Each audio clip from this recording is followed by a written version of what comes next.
Assalamualaikum warahmatullahi wabarakatuh. Innal hamdalillah nahmaduhu wa nasta'inuhu wa nastaghfiruhu wa nastahdihi wa na'udzu billahi min shururi anfusina wa min sayyiati a'malina. May yahdihillahu fala mudilla lahu wa may yudlilhu fala hadiya lahu. أشهد أن لا إله إلا الله وحده لا شريك له وأشهد أن محمدا عبده ورسوله وصفيه من خلقه وحبيبه وخليله بلغ الرسالة وأدى الأمانة ونصح الأمة وجاهد في سبيل الله حق جهاده حتى أتاه اليقين فاللهم صل وسلم وبارك على سيدنا ومولانا محمد وعلى آله وصحبه أجمعين أما بعد فيا عباد الله اتقوا الله حق تقاته ولا تموتن إلا وأنتم مسلمون. Kaum muslimin sidang jamaah Jumat yang dimuliakan Allah, puji beserta syukur senantiasa selalu kita persembahkan kepada Allah Subhanahu wa ta'ala atas segala limpahan rahmat, karunia dan nikmatnya kepada kita semua. Begitu besar dan banyaknya nikmat yang telah Allah berikan, sampai-sampai tak mampu kita menghitung jumlahnya. Wa in ta'uddu ni'matallah la tuhsuha. Seandainya kalian ingin menghitung jumlah nikmat yang telah Allah berikan, la tuhsuha, kalian tidak akan mampu menghitungnya. Selawat beriringkan salam juga kita sampaikan kepada baginda Rasulullah sallallahu alaihi wasallam, kepada seluruh keluarga dan sahabat-sahabat beliau sekalian. Kaum muslimin sidang jamaah Jumat yang dimuliakan Allah. Kemarin Indonesia memperingati Hari Buruh, satu hari besar yang memang perlu untuk diingat. Ada perkara-perkara besar di dalamnya yang banyak orang-orang lalai, sehingga menyebabkan sebagian orang yang lain terzalim. Maka pada kesempatan yang mulia ini, mari kita mengingat kembali, mari kita mengulang kaji tentang bagaimana Islam mengatur hak-hak yang harus kita penuhi kepada sebagian kita yang lain. Karena Islam tidak datang hanya untuk mengatur hubungan manusia dengan pencipta mereka. Islam tidak datang hanya untuk mengatur hubungan hamba dengannya. Tapi Islam juga datang untuk memperbaiki, untuk memperbagus, untuk mengatur hubungan manusia dengan sesama mereka manusia. Yang diantaranya Islam datang untuk mengatur agar hak-hak setiap orang dari orang yang lain terpenuhi dengan baik dan tidak ada kezaliman. Di antara hak-hak sesama manusia yang diatur oleh Islam dengan sangat khusus dan disampaikan dengan sangat tegas dan keras adalah hak pekerja. Orang-orang yang Allah letakkan mereka berada di bawah kendali kita, bekerja bersama kita, di rumah kita, di kantor kita, di bidang-bidang usaha kita, maka sebagai orang yang Allah berikan kendali untuk mempekerjakan mereka, ada hak-hak mereka yang harus kita perhatikan, yang mana kalau tidak kita perhatikan mengancam keselamatan kita di hari akhirat. Banyak sekali hadis yang berbicara masalah ini. Di antaranya Rasulullah bersabda, "Al-muslimuna ala syurutihim." Al-muslimuna ala syurutihim. Orang-orang Islam itu mesti patuh, mesti ikut, dan sifatnya wajib terhadap kesepakatan kontrak yang telah mereka buat. Itu wajib, bukan sunat. Kita sebagai orang yang memberikan kerja kepada orang lain, wajib memenuhi hak-hak orang yang kita pekerjakan. Demikian juga kita yang bekerja pada orang lain, kita wajib menunaikan kewajiban kita yang telah kita sepakati bersama dengan orang yang memperkerjakan kita. Al-muslimuna ala syurutihim, kemudian menjadi satu kaidah dalam fikih. Jadi setiap kesepakatan, setiap kontrak yang dibuat oleh orang-orang Islam itu wajib dipatuhi bersama. Misalnya dalam hal mempekerjakan orang, harus jelas waktu kerjanya, berapa hari, berapa lama, berapa jam dalam sehari. Kemudian kapan, bagaimana bentuk kerjanya, teknisnya. Kemudian hak-hak si pekerja itu, kapan dia boleh libur, apa hak yang mesti dia dapatkan, gaji atau upah yang dia terima, itu harus detail. Karena itu berkaitan dengan hak-hak antar sesama manusia, dan hak-hak itu dilindungi oleh Allah. Makna dilindungi oleh Allah, kalau kita berani main-main di situ, kita berurusan nanti dengan Allah di hari akhirat. Maka kita harus akui dalam hal ini, entah kenapa justru kita orang Islam sendiri suka meremehkan. Kadang-kadang kita pekerjakan orang tidak jelas apa yang harus dikerjakan, tidak jelas gajinya berapa, asal-asalan. Ini kebanyakan justru orang Islam hari ini. Kita akui. Bahkan sudah level perusahaan besar. Bahkan ada beberapa juga instansi pemerintah masih tidak jelas dalam hal aturan kerja, apalagi dalam hal membayarkan hak pekerja. Justru kita malu.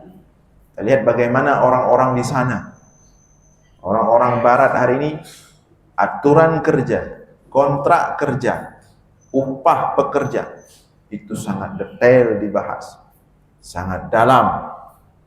Pada kondisi tertentu, si pekerja itu bisa menuntut orang yang mempekerjakannya atau perusahaan yang mempekerjakannya dengan tuntutan yang berat. Dan itu diatur semuanya. Jadi di sana orang tidak bisa main-main. Kita masih suka main-main di sini dengan hak-hak pekerja.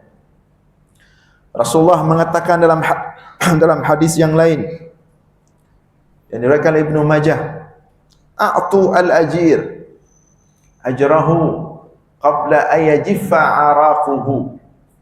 A'tu al-ajir, berikan orang yang kamu upahkan, ajrahu akan upahnya, qabla ayajiffa 'araquhu, sebelum kering keringatnya dalam bekerja. Itu disampaikan 1400 tahun yang lalu. Sebelum ada satupun manusia berbicara tentang hak-hak pekerja. Tapi disampaikan sudah begitu detail. Bayar orang yang kamu pekerjakan sebelum kering keringatnya. Sebelum kering keringatnya. Maka kita malu. Kita lihat orang-orang luar di sana membayar gaji pekerja itu sebelum masuk bulan baru. Dia bekerja mulai bulan Mei. Ini kita hari ini tanggal 2 Mei, dia masuk mulai bulan Mei. Gajinya dibayar bulan Mei juga.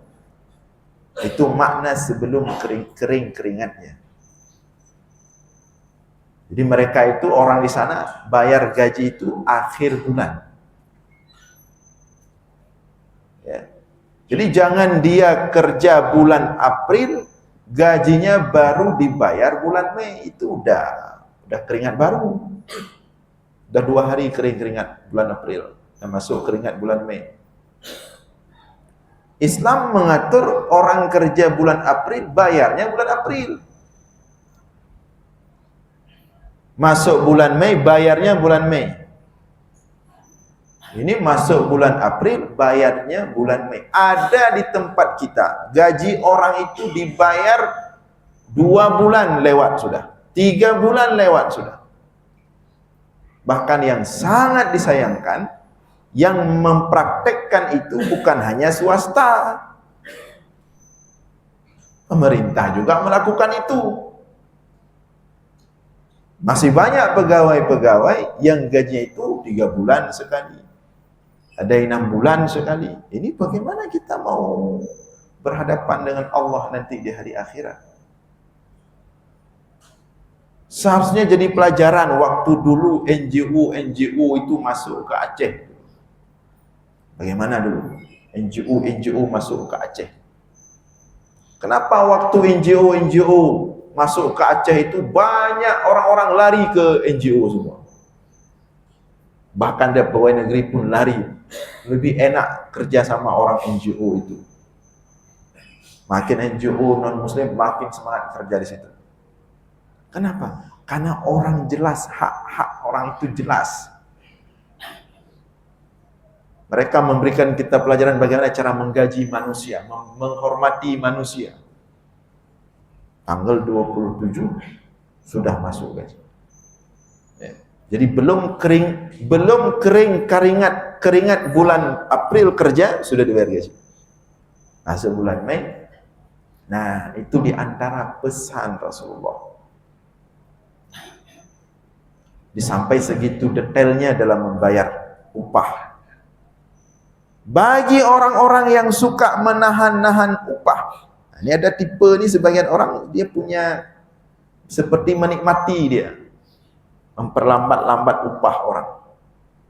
Itu Rasulullah ancam dengan kegelapan waktu mati dan di hari akhirat.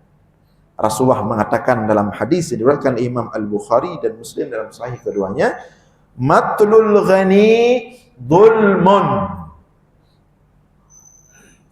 Matlul ghani, matlul artinya melambat-lambatkan.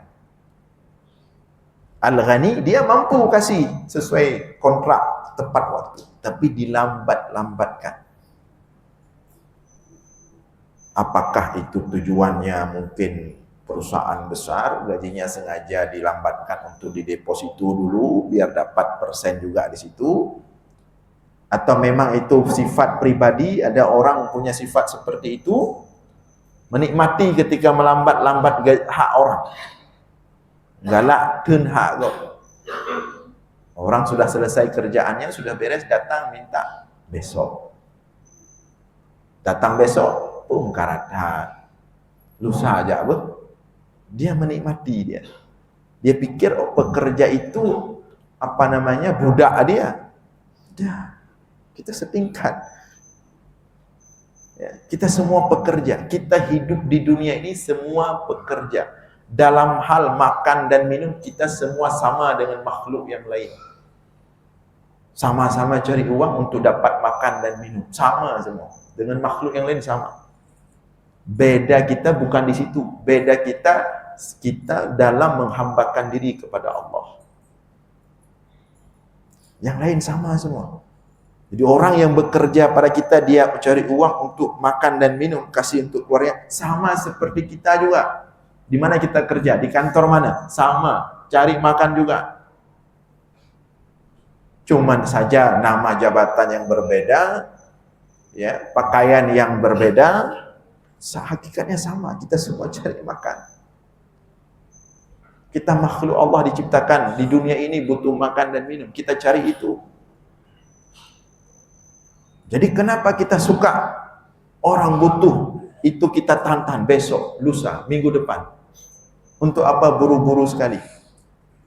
Bukan hak kita mengatur kenapa, untuk apa buru-buru kali. Siapa kita? Tuhankah kita? Matlul ghani zulmun, suka menahan-nahan hak orang, melambat-lambatkan upah orang, yang padahal jatuh temponya itu sudah tiba.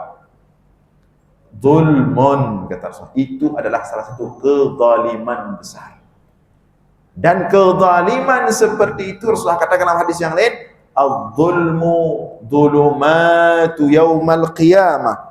Kezaliman itu akan mendatangkan kegelapan di hari akhirat. Jadi hati-hati. Ya. Jangan kita pikir urusan upah-upah ini tidak ada urusan dengan akhirat. Dengan kita bagus memperlakukan orang yang kita pekerjakan, kita bisa masuk surga. Sebaliknya, sembarangan memperlakukan si pekerja terancam masuk neraka, walaupun ahli ibadah. Hati-hati dengan hak-hak orang. Adzulmu dzulumatu yaumal qiyamah. Kezaliman mendatangkan kegelapan di hari akhir, di alam kubur. Jadi kalau kira-kira tidak sanggup, jangan pekerjakan. Kerja sendiri aja, buat sendiri aja. Sanggup, baru pekerjakan. Setelah dengar hadis-hadis seperti ini, kalau mau mempekerjakan orang, persiapkan upahnya dulu. Kalau belum dapat upah yang cukup, tidak usah suruh orang kerja. Itu lebih selamat di dunia dan akhirat. Ya, hati-hati kita bermain-main apa tayu je ila ente peng te home lah ila ente. Tengok dia dah kun home ila ente mangat igop cik hinai paju. Cik bak home lahnya ke diharap juga. Apalagi coba yang kita tahan-tahan rezekinya itu orang soleh misalnya. Orang dekat dengan Allah. Hak dia itu menanggung mengurus anak yatim. Ru'i mata. Dia baca doa, hancur hidup kita dunia akhirat, lenyap. Betapa banyak orang tidak sadar itu. Dia sudah bangun hal besar dalam hidupnya, usahakah, karirkah, tapi dia lalai dalam hak satu dua orang yang dia tidak tunaikan. Ternyata itu mampu menghancurkan seluruh apa yang sudah dia bawa, karirnya, perusahaannya, kantornya. Maka jangan main-main dengan pekerja. Dalam hadis yang lain Rasulullah mengatakan, layul wajid yuhillu irdahu wa uqubatahu. Layul wajid, orang yang suka menunda-nunda membayar hak upah orang lain, maka sikap atau perilakunya itu yuhillu, menghalalkan kehormatannya dan menghalalkan untuk dia dapat hukuman. Dua. Pertama, yuhillu irdahu, orang yang suka menunda-nunda upah orang itu kehormatannya boleh dihalalkan.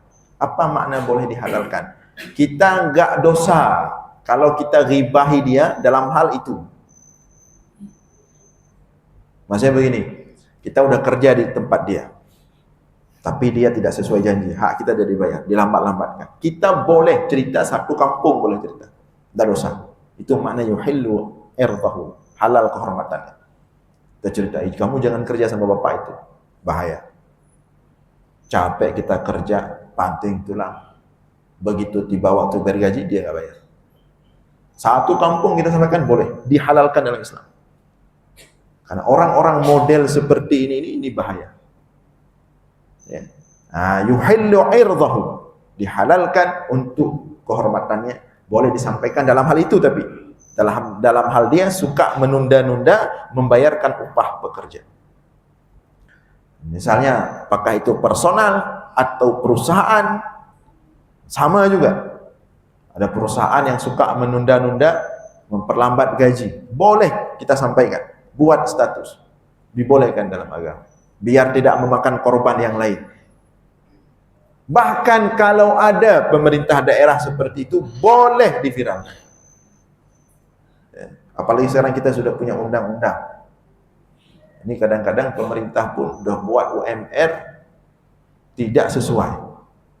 Untuk swasta disuruh harus UMR, dia sendiri kacau. Ini kalau ada pemerintah, tentunya pemerintah daerah khususnya, kita Kota Banda Aceh atau Aceh Besar dan lain sebagainya, kalau juga melakukan itu, boleh kita sampaikan agar menjadi pelajaran. Tapi mudah-mudahan kita berharap kota kita yang kita cintai ini tidak demikian, ya. Dan terus ada perubahan. Jadi semakin tahun peringatan Hari Buruh jangan dilewatkan begitu saja, karena Hari Buruh itu bukan hanya sekedar tanggal merah kemudian libur jalan-jalan, tidak boleh. Apalagi pemerintah tidak boleh.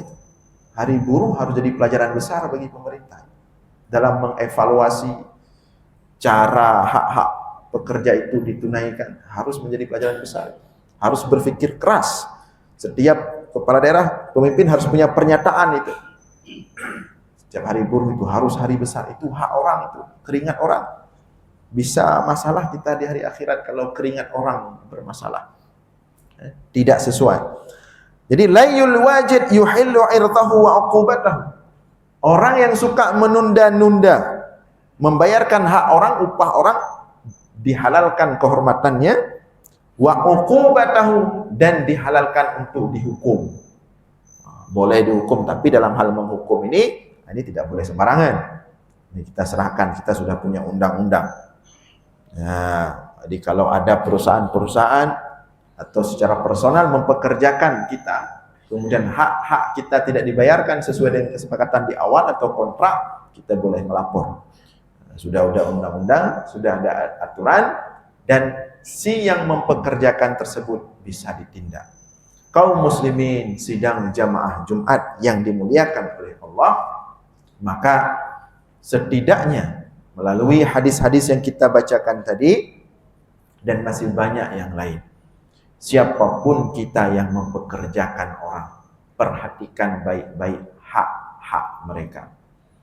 Ada yang menarik dalam fikih itu ketika berbicara hukum bayar zakat fitrah.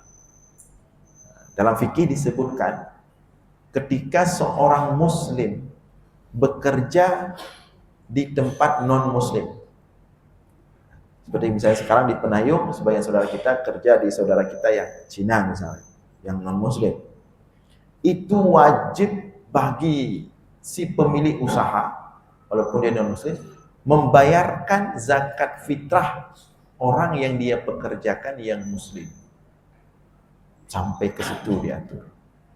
Nah, kita juga demikian.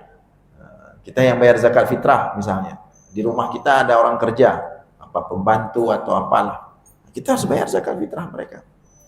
Sampai ke situ.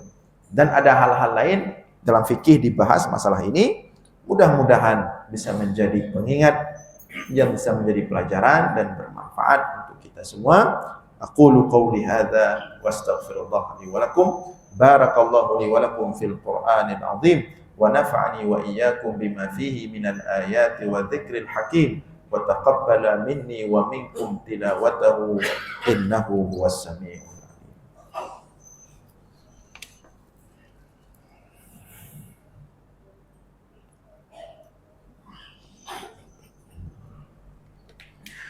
Alhamdulillahilladzi hadana lihadza wa ma kunna linahtadiya laula an hadana Allah.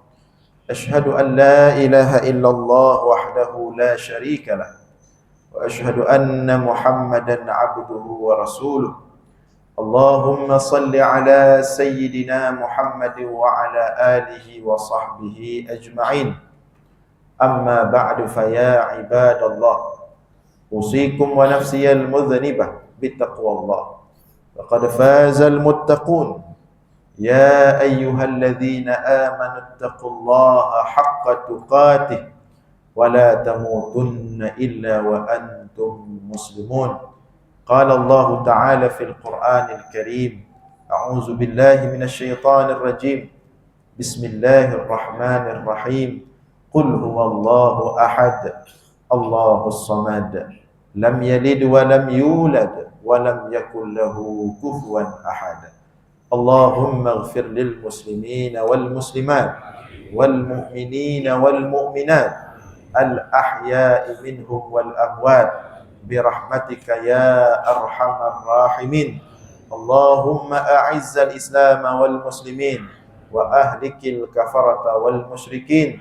ربنا ظلمنا أنفسنا وإن لم تغفر لنا وترحمنا لنكونن من الخاسرين.